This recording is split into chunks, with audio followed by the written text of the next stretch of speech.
Bom dia, boa tarde, boa noite, boa madrugada, doutores e doutoras, sejam bem-vindos a mais uma aula de processo do trabalho. O tema da nossa aula de hoje é ação de inquérito judicial para apuração de falta grave. Meu Deus, professora Carol, que nome é esse? Eu prometo que você vai entender tudo. É uma ação muito simples. Primeiro, a cor do seu marca-texto é a cor roxa, porque se trata de uma ação inicial. Ok, prof. Carol, mas quando é que eu vou me valer da ação de inquérito judicial para apuração de falta grave? Primeiro, quando o empregado estável cometer uma possível falta grave, de acordo aí com o artigo 482 da CLT. Neste caso, para que o empregado estável seja demitido por justa causa, é necessário o reconhecimento judicial da infração. Temos aqui o artigo 494 da CLT com a seguinte redação: o empregado acusado de falta grave poderá ser suspenso de suas funções, mas a sua despedida só se tornará efetiva após o inquérito e que se verifique a procedência da acusação. Parágrafo único. A suspensão, no caso deste artigo, perdurará até a decisão final do processo. Professora Carol, eu não entendi absolutamente nada, porque você só leu o artigo 494, não explicou, não falou nada. Olha só o babado. Veja bem, o dirigente sindical cometeu uma possível falta grave. E agora, o que o empregador irá fazer?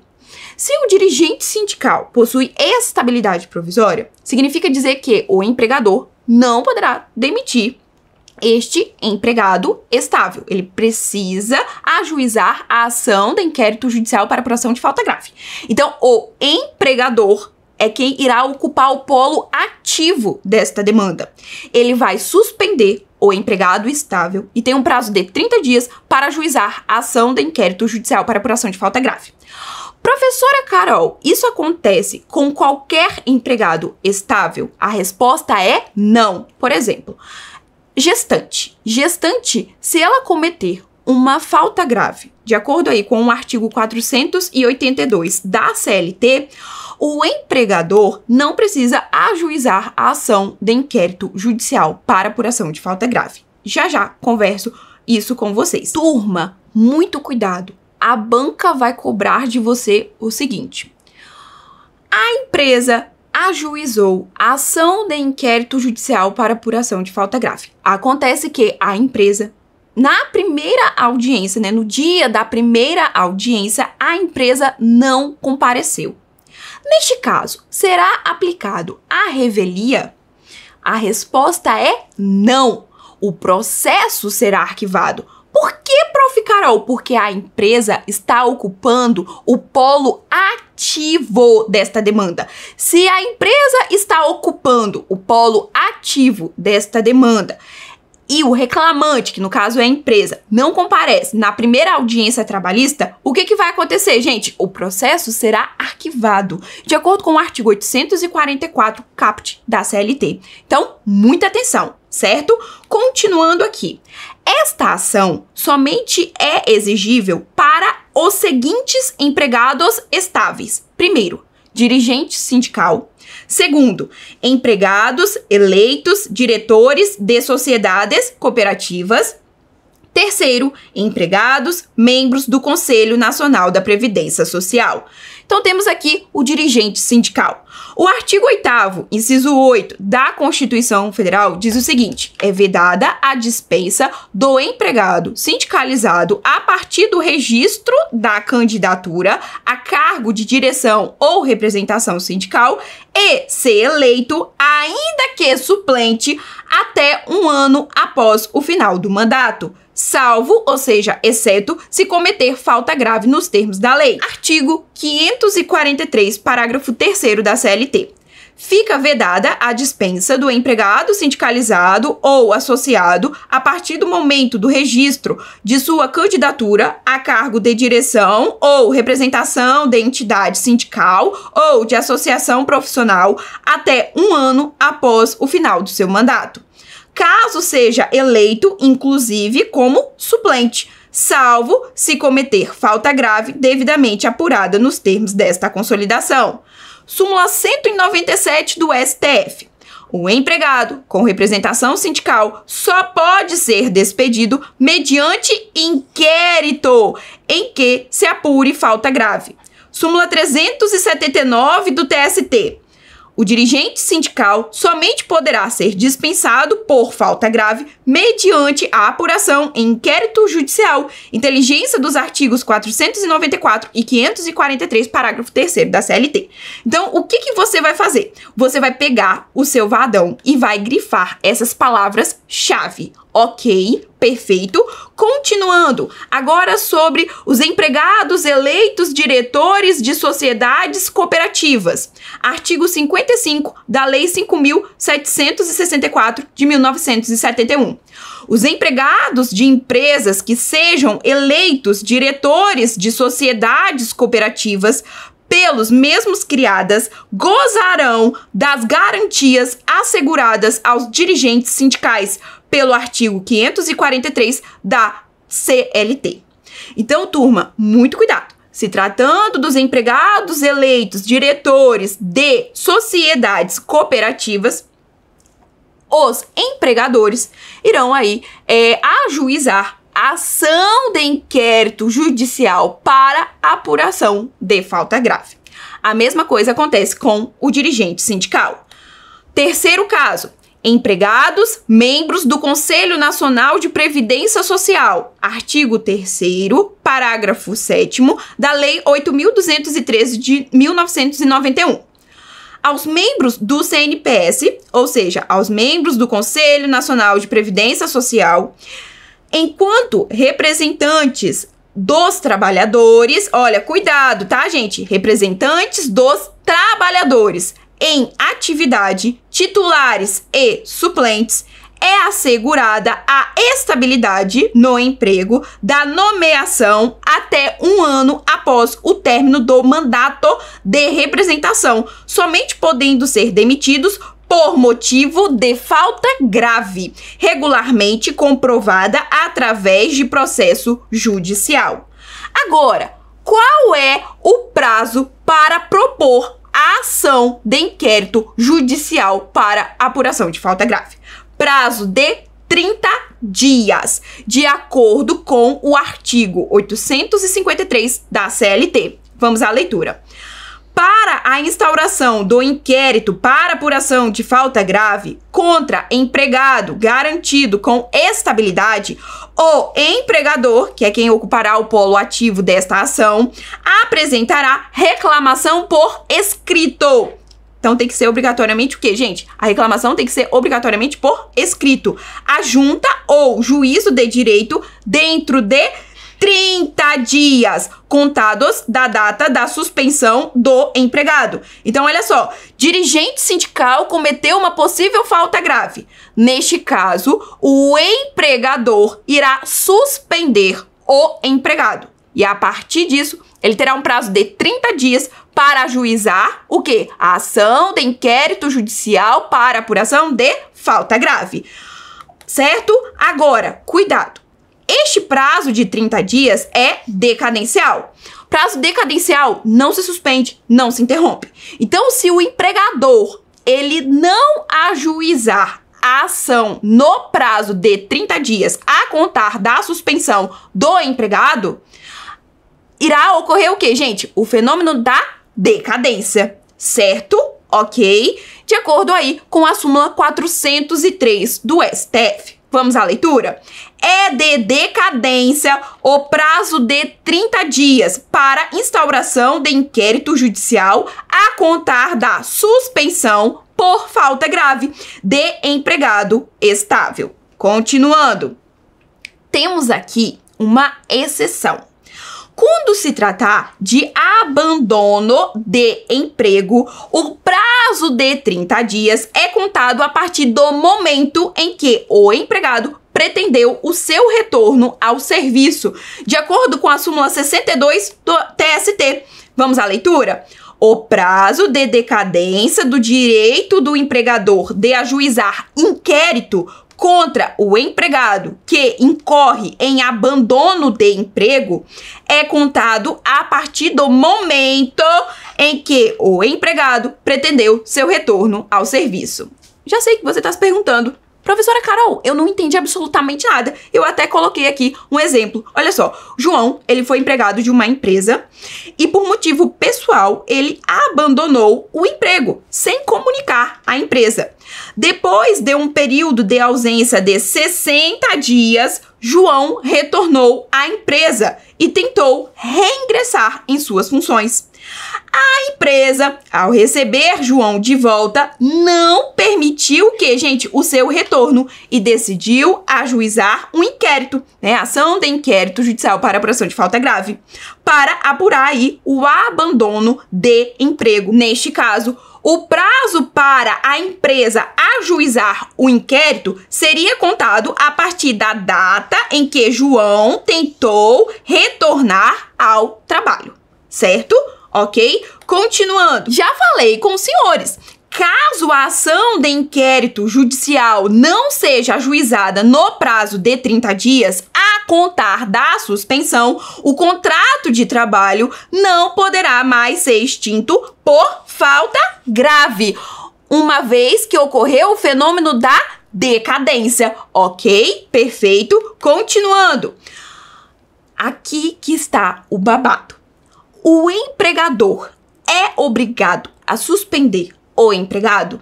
A resposta é não, porque, gente, o artigo 494 da CLT, ele deixa muito claro pra gente.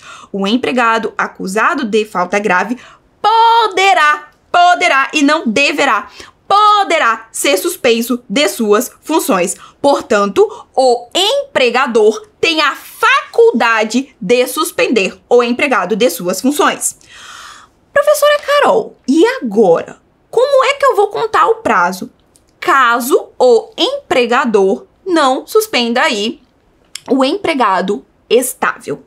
Aqui que entra o babado. Sabe por quê? Porque há uma divergência doutrinária. Alguns doutrinadores entendem que o prazo é prescricional. Para uns, de 2 anos, para outros, de 5 anos. A outra parte reconhece que o prazo ele é decadencial de 2 anos. Há aqueles ainda que aplicam o prazo decadencial de 30 dias. Meu Deus, professora Carol, para a prova da OAB, o que eu vou fazer? Podem ficar tranquilos que a FGV não vai exigir isso de vocês, certo? Ok? Porque, gente, a banca só cobra aquilo que está na lei, seja em um artigo, em uma súmula ou uma OJ. Eu só estou mostrando aqui para os senhores o babado, tá bom? Na prática, quando você estiver advogando na vida real, você vai orientar o empregador a ajuizar a ação com a maior brevidade, ou seja, com a maior rapidez possível, para que não implique aí em reconhecimento de perdão tácito. Perfeito? Ok? Continuando, sobre as testemunhas. Cada parte poderá levar até 6 testemunhas, outro babado. Então, o empregador levará até 6 testemunhas e o empregado também 6 testemunhas, de acordo aí com o artigo 821 da CLT. Cada uma das partes não poderá indicar mais de 3 testemunhas. Isso aqui está se tratando do procedimento ordinário, salvo quando se tratar de inquérito, caso em que esse número poderá ser elevado a 6, certo? Agora, olha só. Até coloquei aqui um esqueminha para vocês. No procedimento sumaríssimo, cada parte poderá levar até 2 testemunhas, de acordo aí com o artigo 852H, parágrafo 2º da CLT. Já no procedimento ordinário, cada parte poderá levar até 3 testemunhas, de acordo com o artigo 821 da CLT. Já se tratando da ação de inquérito judicial para apuração de falta grave, cada parte poderá levar até 6 testemunhas, também de acordo aí com o artigo 821 da CLT, certo? Então, olha só, gente, como que se dá aí o procedimento da ação de inquérito judicial para apuração de falta grave? Primeiro, a ação será ajuizada na vara do trabalho do local onde o empregado presta serviços, conforme aí o artigo 651 caput da CLT. A petição inicial obrigatoriamente deverá ser escrita, de acordo com o artigo 853 da CLT, e poderão ser ouvidas até 6 testemunhas para cada parte, conforme o artigo 821 da CLT. Agora, eu quero conversar com os senhores sobre os efeitos da sentença. A sentença, ela pode ser julgada procedente ou improcedente. Se ela for julgada procedente, significa dizer que ocorreu sim a falta grave, ou seja, o contrato de trabalho será extinto na data da prolação da sentença e o período de afastamento será considerado como suspensão, sem salário e sem contagem de tempo de serviço. São os 3 S's que vocês vão aprender lá com a Prof. Rê. Já se a sentença for julgada improcedente, significa dizer que não existiu falta grave e o empregado ele será reintegrado ao serviço. E o período de afastamento será considerado como interrupção, inclui salário e inclui contagem de tempo de serviço, de acordo aí com o artigo 495 da CLT.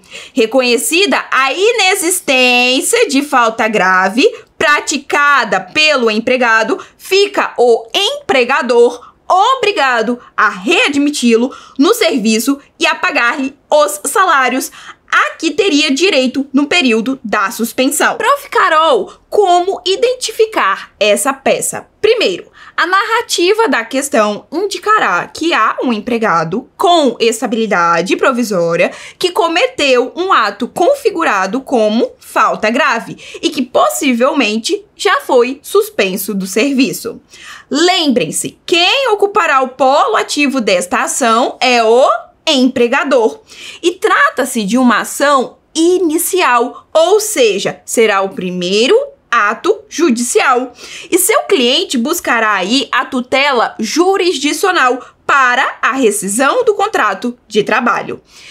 Esta ação somente é exigível para os seguintes empregados estáveis. Primeiro, dirigente sindical. Segundo, empregados eleitos diretores de sociedades cooperativas. Terceiro, empregados membros do Conselho Nacional da Previdência Social. E, Prof. Carol, qual é a estrutura da ação de inquérito judicial para apuração de falta grave? Primeiro, o endereçamento. O endereçamento será para o local em que o empregado presta serviços, de acordo com o artigo 651 caput da CLT. Então vai ficar assim: ao douto juízo da reticências, vara do trabalho de reticências.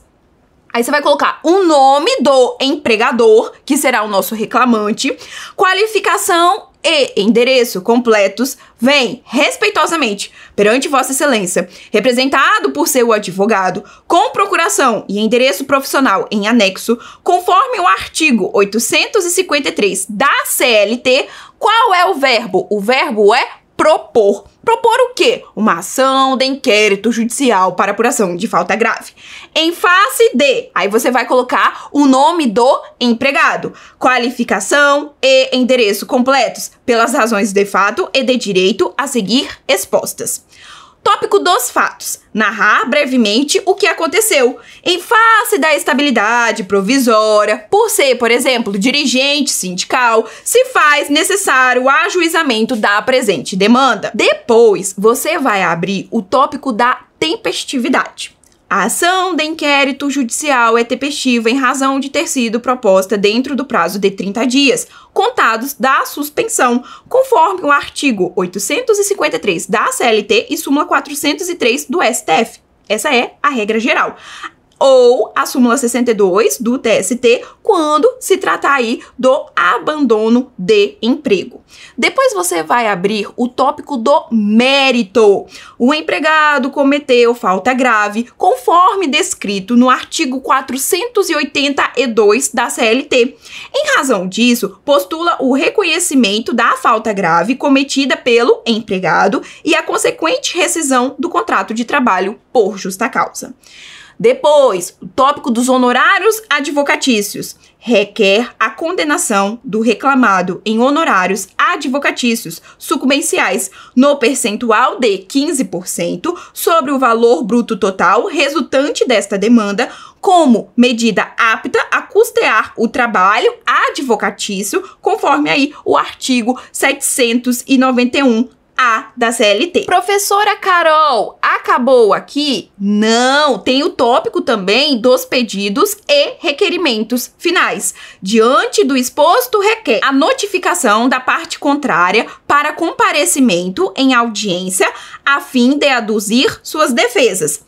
A produção de todos os meios de prova em direito admitidos, em especial a prova documental e testemunhal, a condenação do requerido ao pagamento dos honorários sucumbenciais nos termos do artigo 791-A da CLT, a procedência da ação para que o contrato de trabalho seja rescindido por justa causa. Depois, o fechamento. Dá-se a causa o valor de R-cifrão, reticências, nestes termos, pede deferimento, local e data, advogado, OAB, número. Agora, vamos resolver a nossa peça prático-profissional. Marcos Peixoto, brasileiro, solteiro, CTPS número 1234, CPF 5678, residente na rua Otávio Mangabeiras, Pituba, Salvador, professor de ensino superior da Faculdade Gama Limitada, pessoa jurídica de direito privado, com sede na Rua das Acácias, número 21, Bonfim, Salvador. No presente ano, Marcos resolveu candidatar-se à eleição para dirigente do sindicato de sua categoria. Registrou sua candidatura, tendo sido a empresa informada corretamente acerca daquele registro, nos termos da súmula 369 do TST. Marcos Peixoto foi eleito dirigente sindical dos professores e 3 meses depois, uma aluna registrou uma acusação de assédio contra ele. Segundo ela, o professor havia tentado beijá-la enquanto ela tirava uma dúvida após o horário da aula. Preocupado com a possível repercussão do caso, o diretor da Faculdade Gama marcou uma reunião com Marcos, visando aí resolver o problema. Entretanto, se sentindo acuado, Marcos agride gravemente o diretor. Neste caso, turma, de acordo aqui com o artigo 482, alíneas B e K da CLT, constitui falta grave, certo? O que? A incontinência de conduta, bem como a ofensa física contra o superior hierárquico. Dessa forma, a Faculdade Gama Limitada decidiu suspender o professor e, em seguida, consultou você, advogado trabalhista, sobre as medidas a serem tomadas para resolver a situação. Nesse contexto, ajuize a ação adequada para proceder com a dispensa do empregado. A peça deve abranger todos os fundamentos de direito que possam ser utilizados para dar respaldo à pretensão. A simples menção ou transcrição do dispositivo legal não confere pontuação. Nos casos em que a lei exigir liquidação de valores, o examinando deverá representá-los somente pela expressão R-cifrão, admitindo-se que o escritório possui setor próprio ou contratado especificamente para tal fim. Então vamos lá. Agora vamos elaborar a nossa peça prático-profissional. Primeiro, o endereçamento. O endereçamento vai ser para o local em que o empregado presta serviços, no caso, Salvador. Então vai ficar assim: ao douto juízo da reticências, vara do trabalho de Salvador. Faculdade Gama Limitada, que no caso aqui, quem ocupa o polo ativo desta demanda é a empresa. Pessoa jurídica de direito privado, CNPJ, com sede na Rua das Acácias, 21, Bonfim, Salvador, vem respeitosamente perante Vossa Excelência, representada por seu advogado, com procuração e endereço profissional em anexo, conforme o artigo 853 da CLT, propor. Propor o quê, professora Carol? Ação de inquérito judicial para apuração de falta grave. Em face de Marcos Peixoto, brasileiro, solteiro, CTPS número 1234, CPF 5678, residente na Rua Otávio Mangabeiras, 34, Pituba, Salvador, pelas razões de fato e de direito a seguir expostas. Dos fatos. Aqui você pode abrir o tópico dos fatos porque é uma peça pequena. Então você pode se dar o luxo de abrir o tópico dos fatos. O reclamado trabalhava para a requerente e desenvolvia regularmente as suas funções. Entretanto, uma aluna registrou uma acusação de assédio contra ele. Segundo ela, o professor havia tentado beijá-la enquanto tirava uma dúvida após o horário da aula. Preocupado com a possível repercussão do caso, o diretor da Faculdade Gama marcou uma reunião com Marcos, visando resolver o problema. No entanto, sentindo-se acuado com a situação, Marcos agrediu gravemente o diretor. Diante disso, a reclamante aplicou ao reclamado a pena de suspensão. Em virtude de sua estabilidade provisória por ser dirigente sindical, torna-se necessário o ajuizamento da presente demanda. Agora, o tópico da tempestividade. A ação de inquérito judicial é tempestiva, em razão de ter sido proposta dentro do prazo de 30 dias, contados da suspensão, conforme o artigo 853 da CLT e súmula 403 do STF. Depois, tópico do mérito. Os artigos 543, parágrafo 3º da CLT e o artigo 8º, inciso 8 da Constituição Federal garantem estabilidade ao dirigente sindical a partir do momento do registro de sua candidatura a cargo de direção ou representação de entidade sindical ou associação profissional até 1 ano após o término de seu mandato. Desse modo, o dirigente sindical não pode ser demitido, salvo, ou seja, exceto, se cometer falta grave que constitua justa causa, como ocorre no caso em tela. Conforme o artigo 482, alíneas B e K da CLT, constituem falta grave a incontinência de conduta, bem como a ofensa física contra o superior hierárquico. Resta evidente que o requerido cometeu faltas graves ao assediar a aluna no local de trabalho e ao agredir o diretor, que buscava esclarecer os fatos nos termos do artigo 482, alíneas B e K da CLT. Portanto, requer o reconhecimento das faltas graves cometidas com a consequente rescisão do contrato de trabalho por justa causa.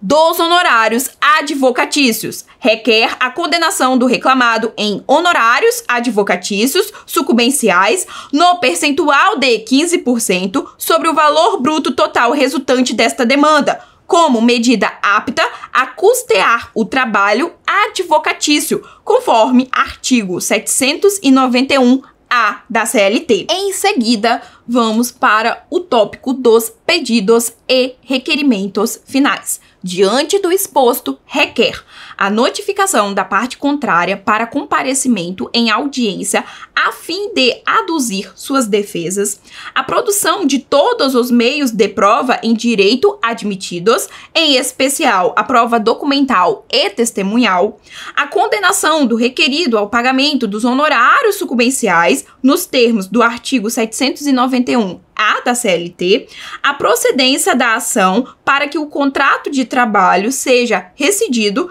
por justa causa. Dá-se a causa o valor de R-cifrão, reticências, nestes termos, pede deferimento, local e data, advogado, OAB, número. E com isso, terminamos a nossa peça prático-profissional. Agora, eu vou resolver com vocês uma questão. Olha só, Percival é dirigente sindical e durante o seu mandato, a sociedade empresária alegou que ele praticou falta grave e, em razão disso, suspendeu-o e, 60 dias após, instaurou inquérito judicial contra ele. Na petição inicial, a sociedade empresária alegou que Percival participou de uma greve nas instalações da empresa e, em que pese não ter havido qualquer excesso ou anormalidade, a paralisação em si trouxe prejuízos financeiros para o empregador. Considerando a situação apresentada, os ditames da CLT e o entendimento consolidado dos tribunais, responda ao item a seguir. Letra A. Caso você fosse contratado por Percival para defendê-lo, que prejudicial você apresentaria? Turma, olha só. Neste caso, o empregador suspendeu Percival e 60 dias após a suspensão, instaurou aí o inquérito judicial para apuração de falta grave. Neste caso, o prazo de 30 dias não foi respeitado. Logo, ocorreu o fenômeno da decadência. E é isso que a gente vai responder. Ocorreu decadência porque entre a suspensão e a instauração do inquérito, o prazo é de 30 dias, conforme prevê o artigo 853 da CLT ou súmula 403 do STF, que não foi respeitado. Certo? Só nessa questão aqui, a banca atribuiu 0,65 décimos. Turma, por hoje é só. Agradeço a presença de todos. Muito obrigada. E termino a nossa aula com a seguinte mensagem. A ideia é nunca perder a motivação para subir cada degrau rumo ao sucesso, por mais difícil que seja. Continuem a remar. Muito obrigada pela atenção, muito obrigada pela presença e até o nosso próximo bloco. Tchau!